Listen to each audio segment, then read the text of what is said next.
I'm Mark Seifter. And I'm Linda Zeiss Palmer. And this is Arcane Mark.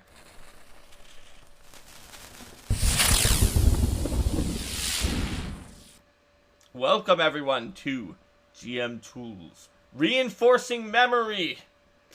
Today we're going to be talking about memory. It's memory itself, but in terms of how to make sure that different things that you need to be memorable in an RPG are memorable. So let's talk first about making things memorable in the first place, because making something that people are going to naturally hold on to makes it so much easier to use the reinforcing techniques. So generally I find that things that are going to be memorable to people are going to be things that stick out, that surprise them, that shake things up, that inspire some kind of feeling in them, whether they think that it's funny, or whether there's a villain that they love to hate, or whether this character that they're interacting with just has this weird quirk that they some kind of a shtick. Yes, exactly. So definitely the way that most people's memory works is that if you have something very salient that sticks out, it's going to make it more memorable.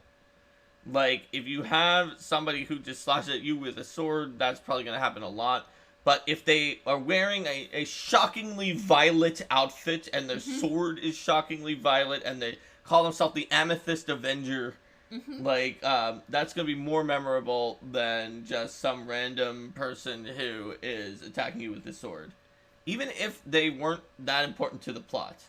So, when you're creating something, think about ways to give, even if it's a small descriptive hook, or a mannerism, or a shtick, or something like that, to any kind of element. People can remember it more easily. You can even see this sometimes in published creations. For instance, the very first campaign setting book for Golarion that was published before the Pathfinder RPG came out, just every page it would have the name of an area, and then it would put some kind of shtick underneath of it, like demon infested wasteland, or haunted gothic realm of gothic horror, or some kind of obvious shtick would be underneath of the name. And these shticks too, one of the things that's helpful about them is that they relate to a base of familiarity, because if you just use a lot of fantasy words and proper nouns and things like that, people aren't really going to necessarily be able to grab onto that as well as something like, oh, it's the devil place, or oh, that's where there's barbarians and also robots that roam the land and might attack you, or things like that. So having something that people can grapple onto that's memorable. And I think too, it's important that not everything in the campaign can be memorable. Like, people aren't going to be able to remember every detail. So, that's right. This doesn't mean that, every NPC mook in every encounter should have a shtick. Because if everything's memorable, equally memorable, then nothing is. If you go to a bar and you describe 40 different people, and they each do actually have, an interesting shtick or detail, because you decided to spend that much time coming up with them, it actually will make it hard to remember, just because there's so many. Yeah. There's a limit to what most people can remember. So directing memory and focus by putting more detail into both the things that are more important to the campaign from the perspective of you as the GM, looking in on that and thinking oh yes, this is a character who's going to be important later, so I want to put more detail into them. And also the characters that, in a lot of cases, you'll have players latch onto something that you didn't necessarily intend to be memorable. And so pouring more detail and affection into that to rather than to pull their attention away, but to say, hey, you acknowledge that they think this is interesting and you're going to dive into it, they'll remember that all the more. Yep. My stereotypical example is when my character in Shackled City decided Bob the Guard was a member of the Thieves Guild, which actually logically made a lot of sense, because he sent me a really stupid place to go that was way out of the way, where I got ambushed by a Thieves Guild of disaffected guards as the first encounter in the AP. And so it was just a throwaway NPC that had no personality, that the GM created to be welcome to the city, because my character wasn't from the city, who then gave me horrible directions. And the GM afterwards said, I wasn't thinking he was in the Thieves Guild, I figured maybe he just wanted you to go the scenic route so you could see more landmarks. But I don't know. I still think he's a member of the Thieves Guild, even though the GM said he was not a member of the Thieves Guild. Yeah. So we have a question here. Where do you two fall on the spectrum of hand-holding the PCs and reminding them everything that happened versus leaving it on them to remember, allowing them to make mistakes when they forget or misremember things? How do you balance between the two? Well, it really depends on your group and what they like to do when it comes to that question. But also, you need to be very careful. A lot of people who play tabletop RPGs actually just vary a lot from person to person. The stereotypical person online is like highly intelligent with very good memory, but you might have people who are much outclassed in their memory by their character's memory, and you might have players who much outclass their character's memory with their own memory. Yes. And you might say, one of the tips we've given in previous episodes about when your ability scores in real life are better is, well, you can say the smart wizard was doing all of this, but you might not have a high intelligence character, and you might be like us. You might be currently doing a Twitch stream that's in an interregnum between two halves of a session of a game that you're playing with three physics professors. Yes. Who were grad students at MIT for quantum physics and are now physics professors. And maybe nobody has high int in the party. So you have to be careful about what's in character and out of character. And I think that it's also relevant that the more key the details are to the character's survival and success, the more it's worthy of paying attention to those. Also, the more obvious that the characters would remember them. Like, a character... It's also important to think about, like, the difference in time between when something happened for the PC and the salient for the PC versus the player. So, like, if the PC just had this really important conversation yesterday or almost died in a fight against this monster that then constantly was praying to this mysterious god whose name they said over and over again. And that session was a month ago. And your player doesn't remember that name of that god, but after that fight, the player's like, well, we need to research this deity. We need to find out more. Yep. Like, the time skip can be very, very different. It might even be literally like seconds afterwards, but then you didn't play again for a month. Where it's like, we will find the horrible Sakil Thastra tomb. Dun dun dun. Then there's a bolt of lightning comes in the background, and then you say, and that's where the session stops. And then a month later, you start off saying, okay, we're just seconds after the last one. What do you guys want to do now? It's like, we want to find that guy. What was his name? And the GM's, if you're the GM, and you're like, oh, I don't know. Well, do you remember? No. We don't remember. What is it? Can you tell us? No, you don't remember, then you don't know. But we literally just said we wanted to find him by name like 2 seconds ago in-game. Did we really just forget it? I guess you did, since you don't remember it, so. But, I mean, characters can and should be able to forget things like people do, but generally people aren't going to remember things as well as characters would, because for them, it's not a game that you play every few Saturdays with your friends. It's their actual life. Remember, there's secret recall knowledge checks that you can use to help you with this if the character would know better. If the players just have a memory that's way better than what their characters as a group should have, then you can talk with them, think about what makes sense. And also think about characters' memory versus players' memory when it comes to things that are consistent across games. Like, I find that one thing that we sometimes struggle with in our group, because we have players who have very good memory, is the players will get, like, one hint of a zombie in one encounter that was, like, 3 AP books ago, and then they'll be like, oh, well, we fought a zombie in this AP, therefore, entire lore dump of everything I know about zombies. And it's like, well, no, your character didn't actually discover all of that stuff. So when it comes to, we were starting with creating something that will be inherently have little things you secretly inserted to help make them more memorable. But I also do want to acknowledge one other thing there in terms of player preferences, because like because if players are into having, oh yeah, haha, our characters forgot more things, this is kind of funny, versus if players are feeling frustrated or angry or like their characters are being gaslighted. Or like their characters are being gaslighted, or like they're feeling down on themselves because they think that they should be able to do better, and then that's making them not have a good time. Like figuring out that line with your players by sort of working with them and trying some different levels of reminding and seeing what works best for them. Yep. So we talked about some of the ways that you can signpost and put in things to help people remember. And it's just like, those like get to know people games where you're like, oh, it's Linda and she's laughing Linda, or something like that. And you try, alliteration can help. There's all sorts of techniques for initially creating something that's a little more memorable. But sometimes you can't.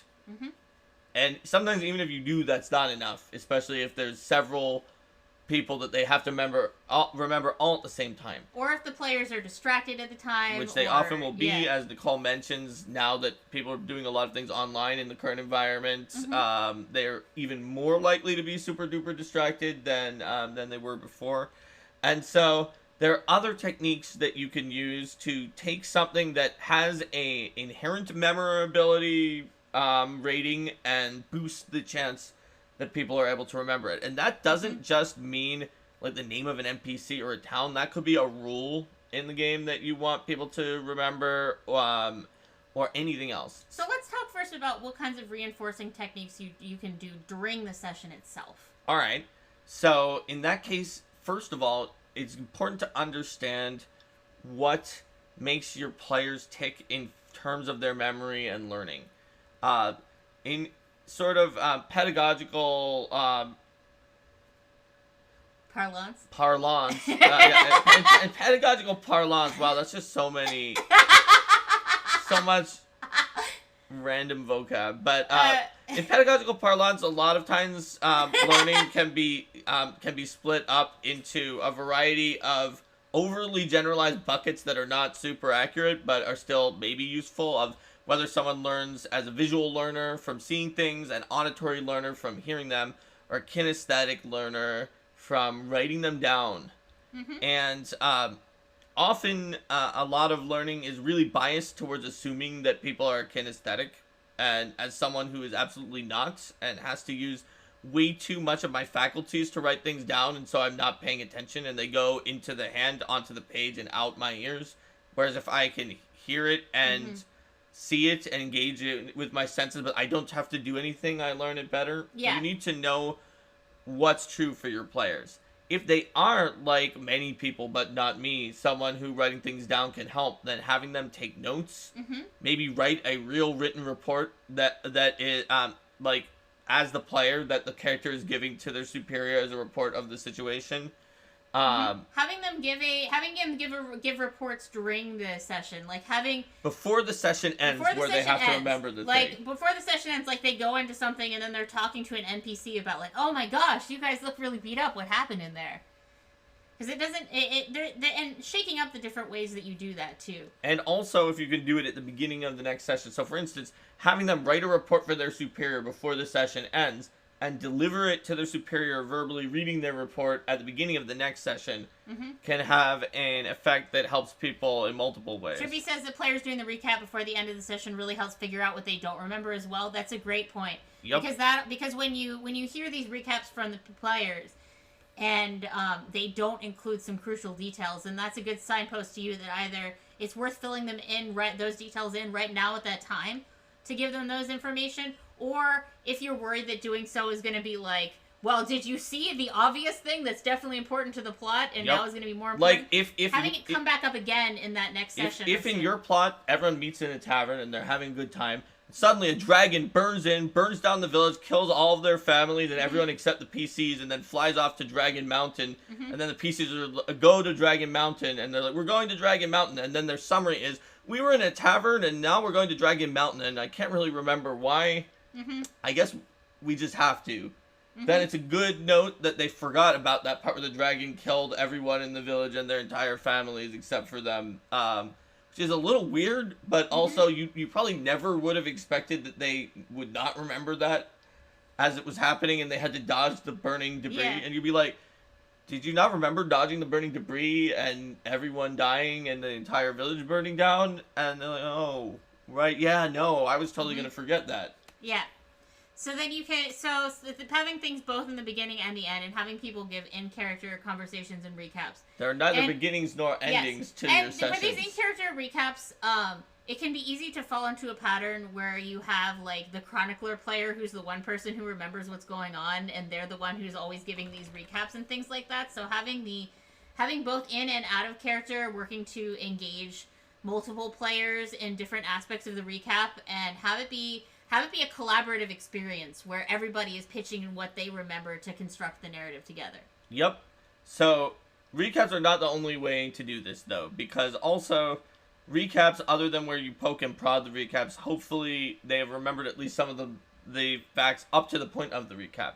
There are things you can do right as information is coming in to help people remember them, or if they have to remember it during a session, but maybe it doesn't matter that much afterwards. Like, let's say you're doing an influence mechanic and there's 8 NPCs that they can influence. Remembering those during the session is important because they need to know how they're doing with each one and the names of each of them. Visual aids can be very, very helpful for this. So if you just find a piece of art. Paizo has a lot of art, or the internet has an infinite amount of art, and just be like, this is this person. And you can put their name underneath it and put them out in front of the PCs. Maybe they put their miniature down on the one that they're trying to influence that time. A visual aid to help them understand what's happening, who's around. Yeah. This can be true for rules. You can have a visual aid that you put in front of the PCs to help remind them. Like, maybe one of your PC players has trouble learning the counteract rules, because it can be initially a little tricky, even though afterwards it's one unified mechanic for, like, dispelling things. So maybe you make a little sheet with a visual aid for counteracting, give it to them. And you can also, when you're doing something like an influence, or then it's especially important because there's a lot of NPCs that need to be held in mind at once. But even just saying things like, instead of being like, oh, Avetta Longroad, you can be like, oh, Avetta Longroad, the mayor, it's like, Avetta Longroad, the mayor of this town, it calls you into a meeting. So it's like, oh yeah, that's the mayor of this town. That's the mayor. We thought she was a stable hand. Yeah, so by that you reinforce both the name and the role together, so that you don't have the mayor what's-her-face, or who's Avetta again.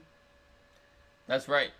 So if you put things together, if you sort of create mnemonics as you're introducing things, visual aids, and having notes that people can reference in between sessions as well. I mean, I know that for our home groups, we really like to use, but both of us as James really like to use Wiki, our group's Wiki, to have pages for important facts and details where people can go in between sessions and they're like, oh, who are these people?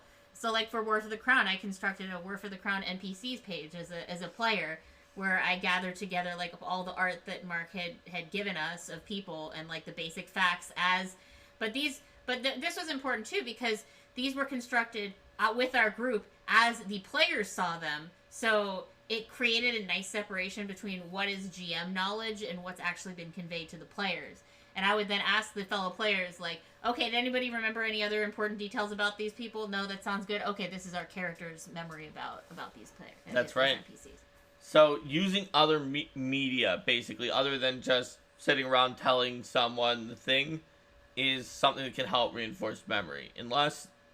Even if someone is the most auditory of all learners, it still doesn't hurt them if those other things are around. They just don't have to engage in it. Trippy's talking about Roll20 notes log, like a loot log that everyone can edit and add to. Yeah, having resources that everyone can edit and add to is super useful. Like a wiki, that notes log, any kind of thing like that, where people can sort of put down their memories in a recorded form. Numbat's pointing out that with some groups, having players do a recap can add hours of debate and reminisce to the game.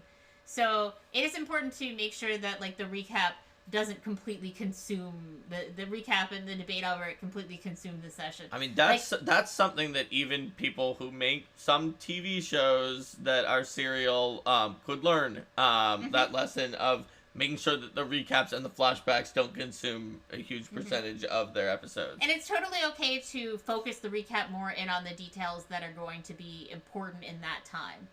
Rather than, like, you don't need to recap everything that happened in the entire city, but when you know that your session's going to be focused on the cathedral district of the city, you can recap more based on the things that are related to the cathedral district that you and the players both would know are going to be more relevant. And Dennis says Google Docs and slide decks are also another collaborative editing tool that's pretty easy. Mm-hmm. And Breeson talks about being helpful.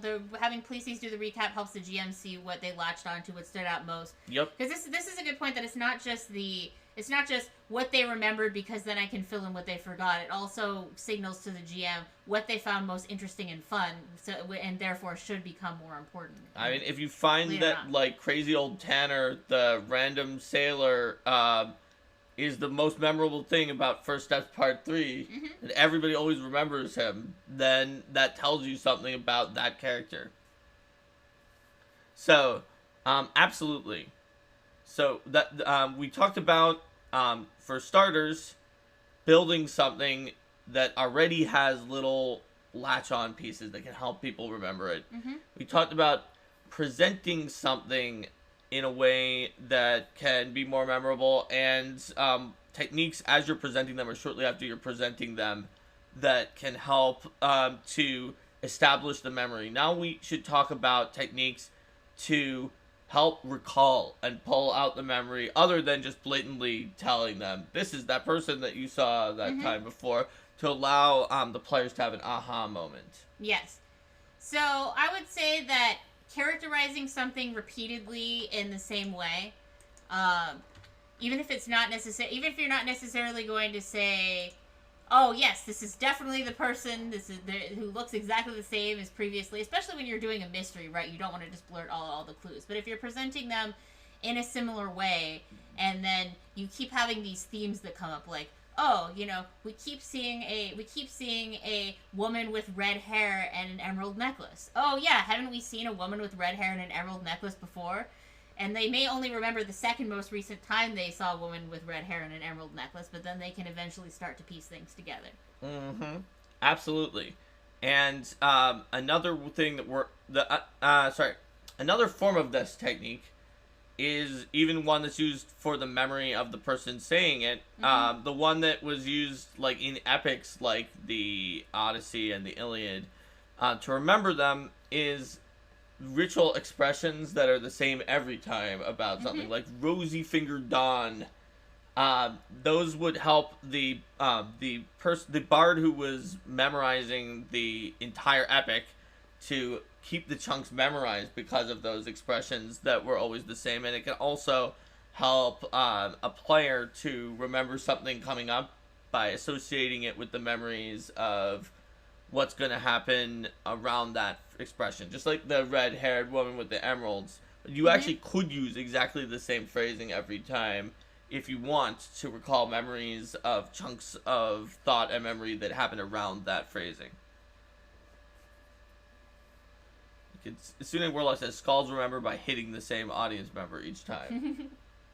And having Ella is talking about having some different channels for playing online in the Discord, where, like, a story so far where they write recaps of the session, and then an in-character channel to keep things focused on in-character. Yeah, having a way to sort out the information so that people don't have to sort through a lot of things to find those passages. Like, oh, this is where I go to find recaps, this is where I go to find this. It can be really helpful. Another way to draw out your players' memories later on is if there is something that is very symbolic and associated with a certain topic. Possibly let's see, there was once a campaign I was running where one of the players got into a rivalry involving English muffins, and so when he saw like a symbol of an English muffin, he knew that it was his rival that must have shown up. And so if you have the symbology, or like you see the symbol of a kraken, it's like, oh no, it's the Society of the Kraken. symbology can be a great way to bring a lot of knowledge, memory, and emotions back up immediately. Something that is simple and effective. If it's a super complicated thing, then you've sort of, by the time you've re-explained it, you've re-explained almost everything. Yeah. So that's basically the idea when you're bringing up memory later, using a standardized expression or description, using a symbol or something that, if you think about it in programming terms, is like a pointer that points to somewhere else, to try to point to that block of memory and draw it out. And you can also then give them a chance to do, say, like a secret recalled knowledge once they've realized, wait a minute, I've seen this. And then you can have, I saw this before this time. They can do a secret recalled knowledge to try to be like, oh, wait, no, you actually, this was actually the same one that you saw in this earlier time. Because it may have been more salient to the PCs who were seeing and hearing and interacting with this particular thing in person. That's right. And Nicole points out another thing that we were probably going to need to move on to next anyway after this, which is just, we called this episode GM Tools Reinforcing Memory, but that doesn't mean it's reinforcing players' memory only. You as a GM are not infallible in remembering your own stuff. Yes. And so there are some important techniques you can use to make sure you remember it. So, making sure to take some time to reinforce the memory of what happened after the session. This could be, and for a lot of people, this is going to be taking notes about what happened, and gathering those together with your resources, because you have your GM prep, which has kind of like what you expected to happen in the session. But let's say that there was an NPC, you had to draw some names from your name bank to populate on some NPCs that you didn't expect. Filling those details into your notes so that you have them for later access is super useful. Also, even if you are as bad with notes for memory as I am, if you're the GM, you have an advantage that someone who is a student who is as bad with notes as I am does not have, which is, if I take notes in class, the teacher does not stop talking, and therefore I learn nothing. But if I'm the GM, I can force everyone to stop for a second while I write down a note, and so even I am fine taking notes if I can stop everything to take them. Yeah, Mark has an extremely good memory, but when it comes, if he has to be writing something down if I have at the to same write something time, down, my handwriting is awful, and I'm very bad at writing, so I have to put so much effort into writing it with my hand that I don't remember it. Yeah. So. But, so you probably do not have this same effect for anyone at your table. But even if you do, if you stop the game so that they can write the notes, it's still not going to mess them up, even if they're as extreme as I am. Yeah, taking notes, and also organization of information is super important too, because if you have like notes on scrap paper all over the place, and then it's like, well, where did I write this type of thing here? And Numba points out, like, if you can't read your notes, but if you write it, you're more likely to remember it. Yeah, having a way that you can be sure to read notes. So if you, I have the same issue too, that my handwriting is really bad, so I can have some trouble reading it if I didn't write it slowly. But if I take notes online, I type things out, then I do have them.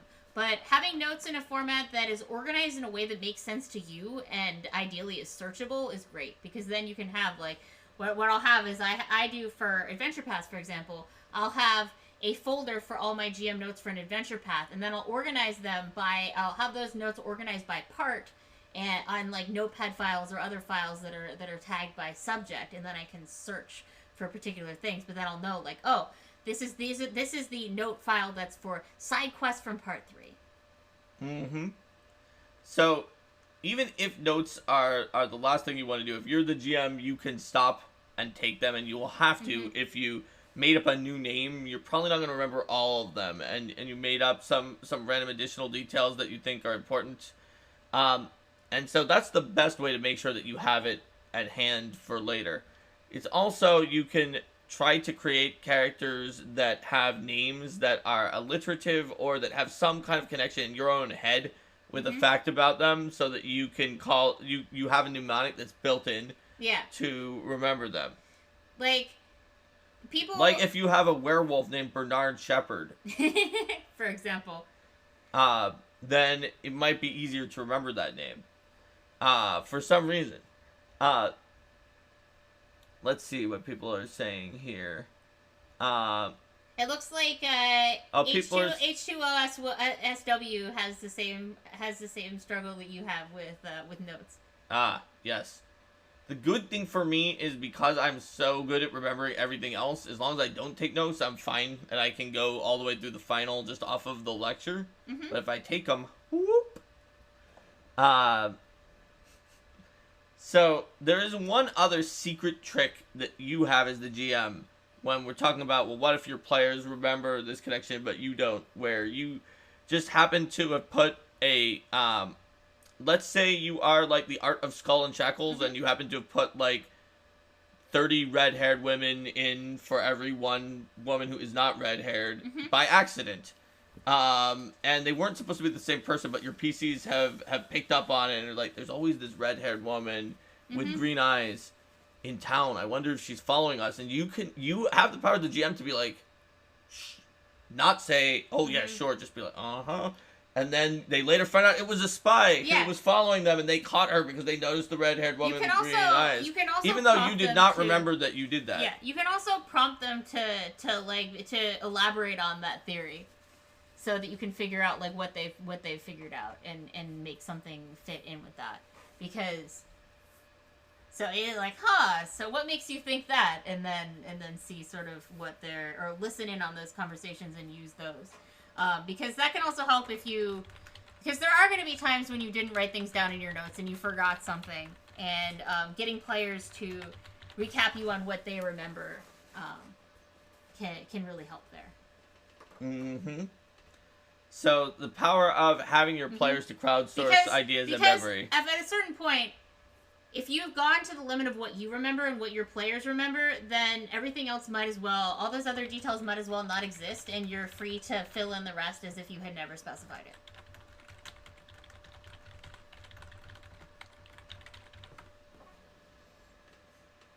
Yep. So, we've talked about ways that you as the GM can remember, ways that you present things that are memorable, that you reinforce the memory during the session, that you help recall the memory back sort of later on afterwards. This is not just, honestly, even though we've done it in a game-focused sense, it's not just something that is true for remembering things at your game table. You can use some of these same techniques to try to help reinforce memories of things that are not your game session. Yes. They're all, and that also means if Mnemonics, you repetition. know other mnemonic or memory devices that we didn't mention so far that work for anything else, they also work for games. Yeah, like coming up with reasons to repeat the NPCs' names rather than just being like, rather than always just saying, you know, like they say this or whatever, saying their name when they're talking. So Argus says this thing or whatever. Then it's like, oh yeah, okay, yeah, we're talking to Argus. That's the name of the person that we're saying. And if you don't hear the players using those names back, then that's a sign that maybe you should repeat those names more so that they can help stick in their memory and they can use them. That's right. It's sort of a back and forth process that you need to be reading your players' memories, sort of by read their mind. No, watching and seeing how they react and respond, and changing the way you engage based on that. And that also means that presenting things in several different ways can help cement memory too, because you're talking about like, well, if you always say the same and things in the same way, then that can be memorable from that. But when you have something that's important, approaching it from different directions so that the players then are making all sorts of different connections about like, oh yeah, you know, this is the organization that has this particular symbol, but there's also this strange smell of burning tar whenever we find symbols around them, and we also... Oh no, the English Muffin organization has burning tar smells. And we also know that, you know, this is associated with these... this is associated with this particular strange type of footprint that's affiliated with the type of shoe that they use or whatever. Then you have all these different things that are coming together to reinforce this organization.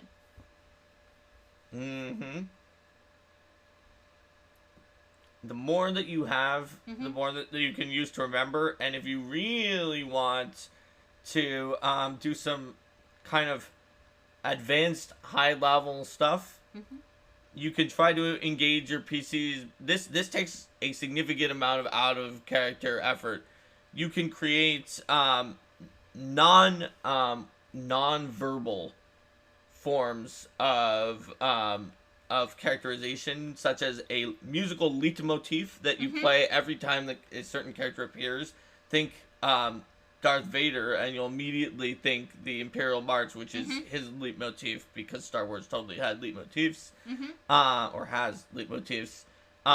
You could also try to, like, you could try to have, like, smells that are associated with certain characters. If you have, like, a cinnamon spice that you can get out and people suddenly start smelling cinnamon in real life, because those actually have a very powerful ability to create links with memory, but these are all very difficult to actually if pull you have off. like a particular if you had like a particular mentor NPC that gives the PC some of their mission briefings or whatever, and appears in some of the sessions, and whenever that NPC appears, then like you bring out cinnamon rolls or whatever. Yep. Or doing things with doing things that are visual, like having the NPC have a particular way of moving their hands, or particular facial expression that they often make. Nicole says now she will associate NPCs with particular teas.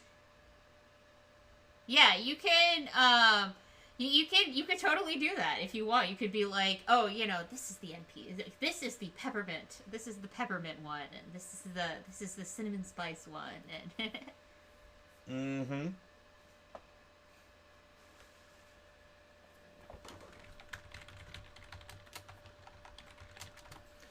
All right.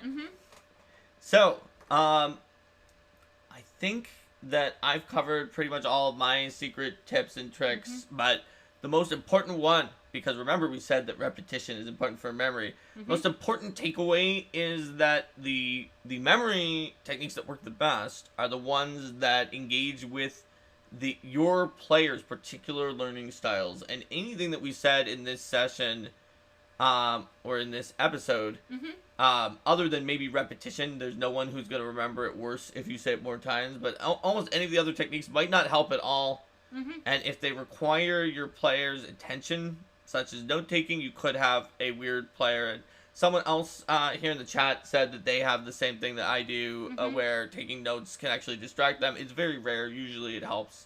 But anything you do might be actually bad for your player's memories if they have a learning style that doesn't synergize well with it. So working learn together with your players. Ask your players.